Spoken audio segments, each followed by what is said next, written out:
Washington DC, Marekani ni mji mkuu wa kiutawala wa Marekani, ambapo hapa ndiko ofisi kuu za serikali ya Marekani zipo, sawia na ikulu kuu ya rais White House, bunge la Congress na vilevile makao makuu ya kijeshi Pentagon, miongoni mwa wizara zingine za serikali. Na ni katika jiji hili ndipo mkutano maalum wa viongozi wa bara la Afrika na Marekani uliandaliwa. Ni mkutano uliowaleta pamoja viongozi wapatao 41 wa mataifa ya bara la Afrika ili kujumuika pamoja na viongozi wa nchi hii ya Marekani. Katika makala yetu wiki hii tutakuletea habari kemkem kuhusu ziara hii, na hasa tutazingatia ujumbe wa Kenya ulioongozwa na Rais Uhuru Kenyatta. Ni ziara ambayo Rais Kenyatta alitumia kuimarisha zaidi uhusiano wa Kenya na nchi ya Marekani. Kumbuka hapa tutakuelezea yaliyojiri pia katika jitihada za Kenya za kutaka sheria ya mkataba wa kuuza bidhaa za Afrika katika soko la Marekani AGOA iendelezwe kwa miaka mingine 15 zaidi. Fauka na hayo, tutaangazia mikutano ya Wakenya wanaofanya kazi na kuishi hapa Marekani katika miji ya Washington DC na Dallas, jimbo la Texas. Yote hayo ni katika makala yetu mapya ya Digital Kenya, makala yanayokupasha mengi kuhusu maongozi, miradi na utendaji kazi wa serikali mpya nchini. Serikali chapa kidijitali.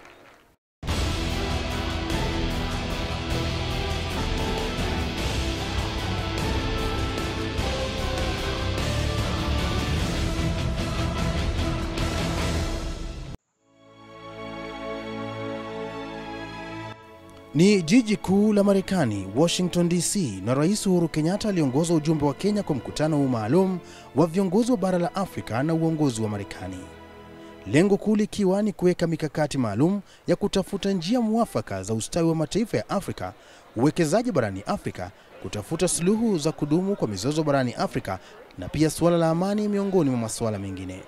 His Excellency Uhuru Kenyatta, President of the Republic of Kenya. Ziara hii ya Rais Kenyatta hususan ilikuwa kuimarisha uhusiano wa Kenya na taifa hili lenye uwezo mkubwa duniani katika nyanja mbalimbali. Hasa rais alizingatia sana kuimarisha ushirikiano katika sekta ya biashara, uwekezaji, muundo msingi, kawi na usalama miongoni mwa sekta nyinginezo. I stand before you as the President of the United States and a proud American. I also stand before you as the son of a man from Africa.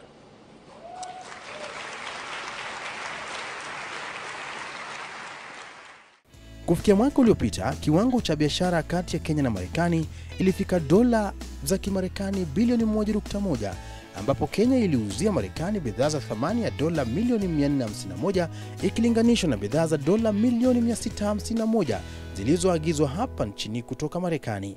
Thamani ya bidhaa hizi ni 16%, kiwango ambacho kimekuwa kikiendelea kuchupa kila mwaka. Ziara ya rais hapa Marekani ilitangulizwa kwa hafla maalum, hafla iliyoandaliwa kwa heshima ya balozi mmoja wa Marekani wa Umoja wa Mataifa. Ilikuwa ni hafla iliyojumuisha baadhi ya viongozi wa Afrika na viongozi kadha wa Marekani. Africa has the largest amount of untilled arable land on the planet. And African farmers are fully capable of being productive partners in feeding themselves and feeding the world. There is so much to be done, but they need infrastructure, they need power, they need all kinds of things. Hapa walitoa hongera kwa balozi Andrew Young, ambaye kwa miongo mingi alisisitiza na kutetea ushirikiano kati ya nchi ya Marekani na mataifa ya bara la Afrika. Na mkutano huu ni ishara tosha kwamba bara la Afrika na Marekani zinaendelea kushirikiana vyema.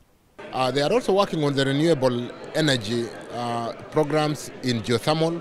You are aware that Kenya geothermal potential is quite high, up to 7,000 megawatts.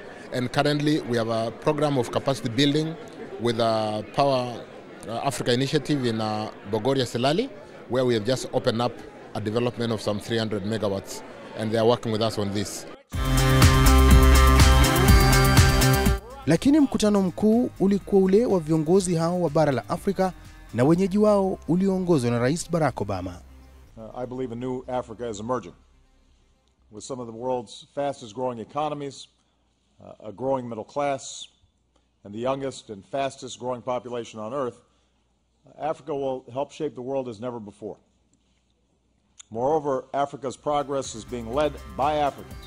Kulingana na wadadisi wa mambo, bara la Afrika limekuwa likitengwa na nchi hii yenye uwezo mkubwa ulimwenguni, lakini kutokana na umuhimu wake wa kupiga hatua kubwa katika karne hii, Marekani sasa imebadili nia na huenda ndio mwamko mpya wa bara la Afrika na Marekani. A new generation of young Africans is making its voice heard. Africa's rise means opportunity for all of us, including the opportunity to transform the relationship between the United States and Africa. As I said in Cape Town last year, it's time for a new model of partnership between America and Africa, a partnership of equals that focuses on African capacity to solve problems and on Africa's capacity to grow.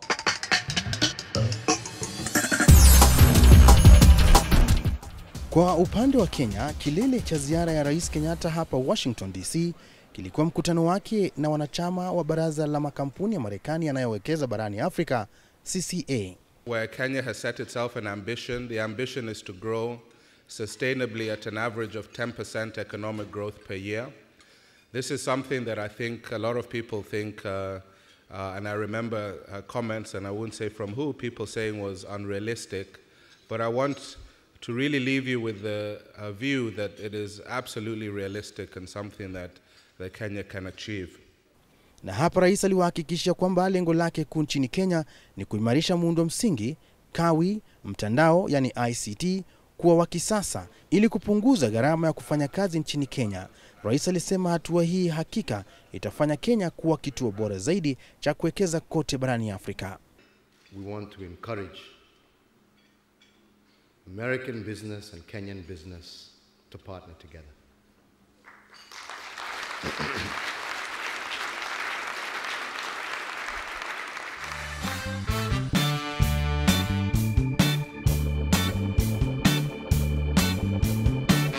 Ruwaza maendeleo ya Kenya kufikia mwaka 2030 ni kupanua na kuimarisha sekta hizi kuwa za kisasa na kufikia kiwango cha kimataifa. Rais alitaja kwamba ni kutokana na hitaji hii ndipo serikali ya Jubilee inapanga kuongeza mara 2 kiwango cha barabara zilizowekwa lami kote nchini kufikia mwaka wa 2017 na vile kujenga reli mpya na ya kisasa unaobeba bidhaa zaidi ili kuunganisha Kenya na mataifa mengine ya eneo hili. Na sio hayo tu, bandari ya Mombasa na uwanja wa ndege wa kimataifa wa Jomo Kenyatta unapanuliwa zaidi. On our own and with regional infrastructure, collaborative initiatives, we are expanding our seaport in Mombasa to achieve the capacity to serve a growing national economy and an expanding regional market. Our international airport in Nairobi has already been expanded to handle over 20 million travelers annually. Akiwahutubia wadau hao wa Marekani CCA, rais alifafanua kwamba serikali yake inatumia rasilimali ya kiasili kutoa nguvu za umeme ili kuimarisha shughuli za kibiashara na kinyumbani. Aside from stabilizing our hydropower generation capacity, we have gone all out to increase geothermal generation to meet increasing demand and lower our energy costs. In the next 3 years, we intend to guarantee 5,000 megawatts of reliable electric power.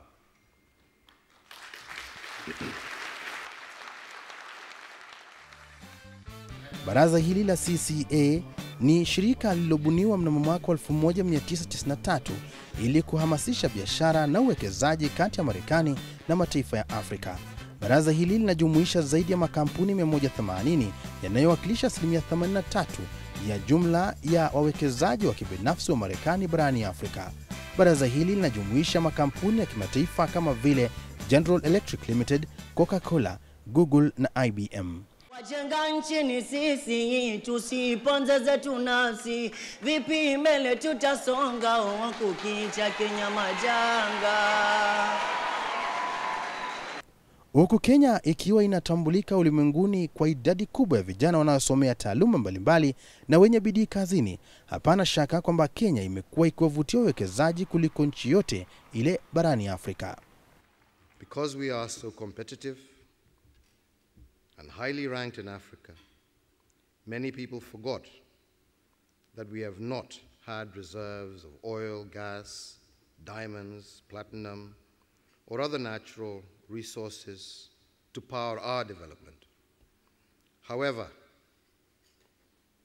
we have one thing that many don't have: a hard-working, brilliant, young population.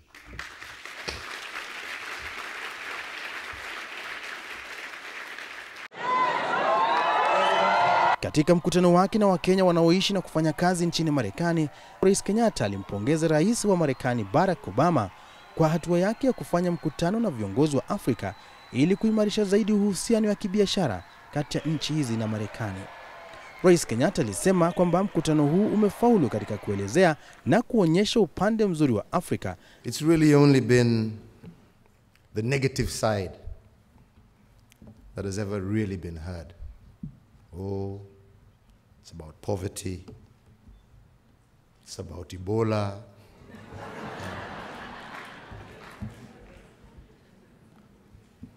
It's about the negative, and it's not to say that we don't have challenges.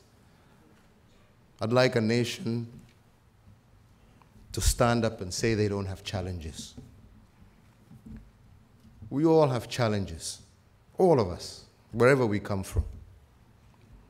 But really, for the first time, we've been given an opportunity to say that as much as we are a continent of challenges, we are a continent that is ready to turn those challenges into great opportunities. Yeah?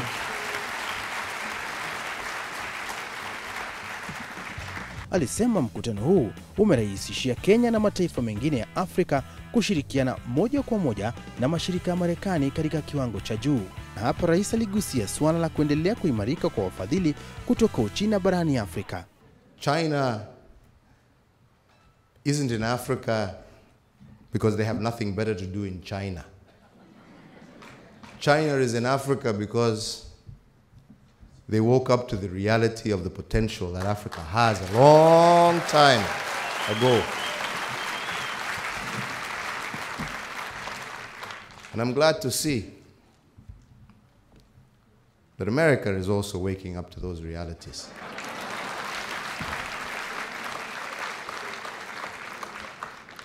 Lakini swala la usalama nchini Kenya ndilo lilomguza roho zaidi. Rais alisikitika kwamba wengi wa Wakenya wamekuwa wakikosoa serikali zaidi bila kuzingatia jinsi serikali imejitahidi kuweka mikakati na fedha katika kuboresha usalama wa nchi. We have really taken upon ourselves to really increase the levels of investment in security, in terms of mobility, in terms of the welfare of our police, in terms of their housing, in terms of insurance schemes for them, better equipment for our police service so that they are better able to operate, in terms of more training and adequate training.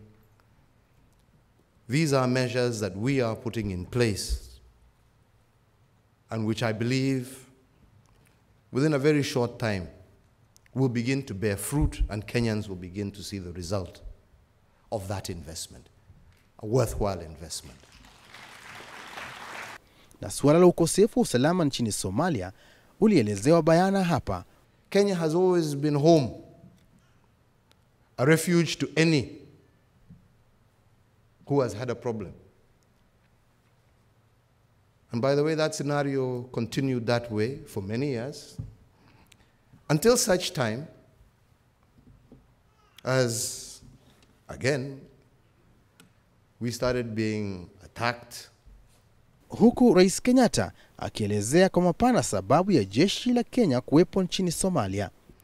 So Kenya's entry into Somalia was not driven by any other thing than the fact that Kenya's economic interest, including the interests of those who we were hosting as refugees, was under threat. That is when Kenya said couldn't stand aside anymore. And we moved in with a singular aim of working together with our counterparts in Somalia to bring peace, to bring stability, because their instability was now becoming instability and lack of security for the people of Kenya. Kando na hayo, Wakenya wanaoishi na kufanya kazi nchini Marekani wana kila sababu ya kutabasamu kwa kuwa Rais Kenyatta alitangaza mipango kadha ya kuwapa shime katika ujenzi wa taifa. Rais wakati huo alikata kauli kuhusu suala la muda mrefu ambapo Wakenya wamekuwa hawaruhusiwi kurejea nyumbani Kenya na magari yao wanayomiliki Marekani kutokana na muundo wake wa kuendeshewa upande wa kushoto, yani left hand drive. When they leave and they are going home, to be allowed to sell that car that drives on the wrong side of the road, be able to buy a vehicle that drives on the right side of the road, and to be able to bring that car into Kenya duty free. Yeah. Okay? And it could be as simple as that.